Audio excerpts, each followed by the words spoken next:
Umamin si Christian Standhardinger na naset up siya ng mga kasama sa nagdaang bakbakan ng Ginebra at Blackwater. Si Coach Tim Cone inamin din ang goal sa Philippine Cup na posibleng maglagay sa magandang bakbakan laban sa nagdedepensang San Miguel Beer. Tutukan po natin ang lahat ng yan, pero bago yan, hihingi po tayo ng isang subscription sa lahat ng dumadaan sa ating munting channel kung nagugustuhan nyo ang ating palabas.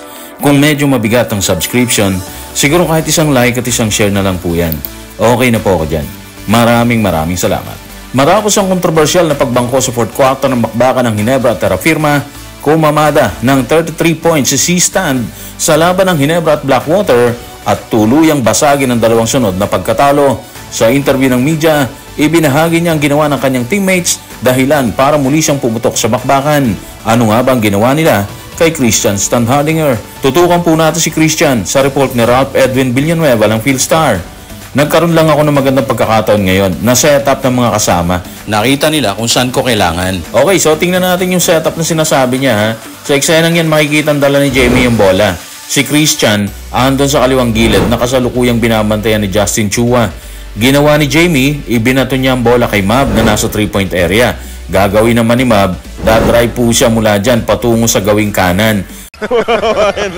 That's a headache for the FU Tamaraw. Si Christian andun na sa likod ni Chua at ni Ray Suerte. Ginawa ni Mav, hinintay niyang lumabas si round 2, sa kanya pinasa yung bola.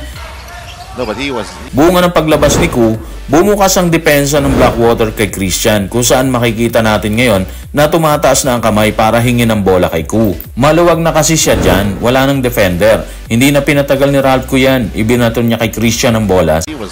Sabay akyat ni Tyrone Seal sa eksena para pigilan sana si Christian sa pagkamada. Pero dahil mataas si Christian, naging mismatch na ang laban. Kaya kahit anong gawin ni Tyrone Seal, hindi na pwedeng pigilan si Christian Standhardinger. At ang resulta, easy 2 points para kay Christian. Yep, 1 year. Yep, absolutely. Yes. Christian Standhardinger.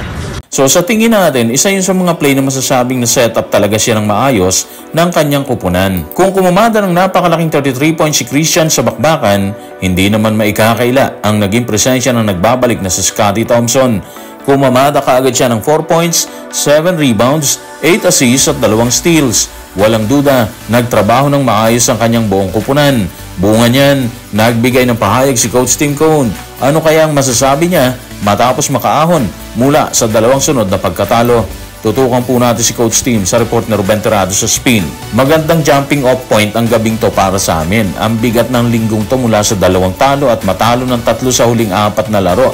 Hindi nakakatuwa para sa amin yon ha. Pero palagay ko, ibinuhos nila ang anumang galit, anumang meron sila, ang kanilang lakas sa bakbakan. Hindi talaga biro yung pinagdaanan nilang talo, di ba? Kaya pakaramdam ni Coach Tim, siguro na ibuhos lahat ng players niya yung makakaya nila doon. Kung ano man ang sama ng loob nila sa mga pagkatalong nakuha nila sa nagdaang bakbakan. And siguro malaking factor din talaga yung pagkabuo ng koponan, yung pagpasok ni Scottie Thompson. Kung maalala kasi natin, nabanggit din ni Assistant Coach RDR na malaking kawalan si Scottie sa bakbakan. Kasi nga kaya niyang kumuha ng rebound, kumamada, mag-assist at iba pa, di ba? At kagabi ha, muli niyang pinatunayan yon. Laking bagay po nung 7 rebounds, 8 assists ni Scottie Thompson dito sa bakbakan. Habang paniwala ni Coach Tim ay naibuhos ng lahat ng kanyang players ang anumang makakaya para sa bakbakan, naisiwalat naman niya sa media bago pang bakbakan ng Ginebra at Blackwater ang gusto nilang marating sa komperensyang ito ng All-Filipino. Gustong marating na tila banta sa nagdedepensang San Miguel Beer. Ano nga ba ang gustong mangyari ni Coach Tim Cone? Tutukan po natin si Coach sa report ni Romel Fuertes Jr. na Inquirer. Sa kasaysayan, kami talaga ang kupunan na hindi mahusay sa umpisa. Tapos susubukan naming manalo. Sana makuha natin to sa dulo at maganda para sa playoffs. Yan talaga ang goal namin, ang paghandaan ng playoffs sa abot ng aming makakaya. So bali ang target, playoffs muna, di ba? One step at a time, one game at a time, sabi nga nila, di ba? At once na makalusot sila sa playoffs, alam na yon. Diretso na yung goal nila sa semis hanggang sa targetin nila yung finals na sobrang delikado. Delikado kasi ang SMB ang nagtatanggol na kampiyon sa All-Filipino or sa Philippine Cup. Kung maalala kasi natin, nawali sila ng SMB sa nakarang conference sa semis pa lang, di ba? Yan yung rason bakit natin sinabing delikado. Hindi natin alam kung sino makakaharap nila sakaling makarating sa semis. Depende yan sa resulta ng elims at quarterfinals. Pero once na sila ulit ang magharap dyan, siguro sa ngayon wala muna tayong reaction. Pero isa lang ang totoo dyan, mabigat ang bakbakang yan. At dahil consistent sa magandang ipinapakita sa bakbakan kasama ang pag-amin na naset-up siyang mabuti ng teammates para kuhanin ang panalo, hindi maikakailang isa si Christian Standharinger sa sasandalan ni Coach Tim Cone para tuluyang akyatin ang hinahangad na playoffs gamit ang katawan habang rumarga sa laban. Ano kaya ang nangyari sa isang play? Sangkot si Christian.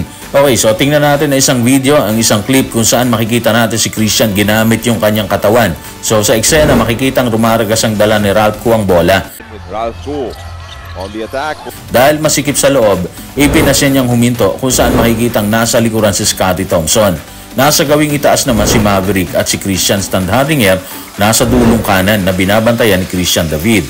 Ginawa ni Koo, ibinato ang bola kay Scotty. Sit back.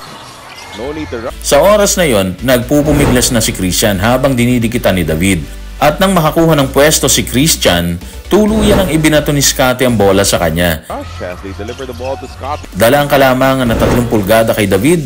Pinuwersa ni Christian na ipasok ang bola gamit ang matulis na balikat at katawan. Quickly inside now. Tinangkapang harangin ni Ginto ang pagkamada ni Christian pero huli na po ang lahat doon. Ang resulta, isa na namang 2-point para kay Christian Standharinger. Christian with position inside and he just scored. So guys, maraming salamat.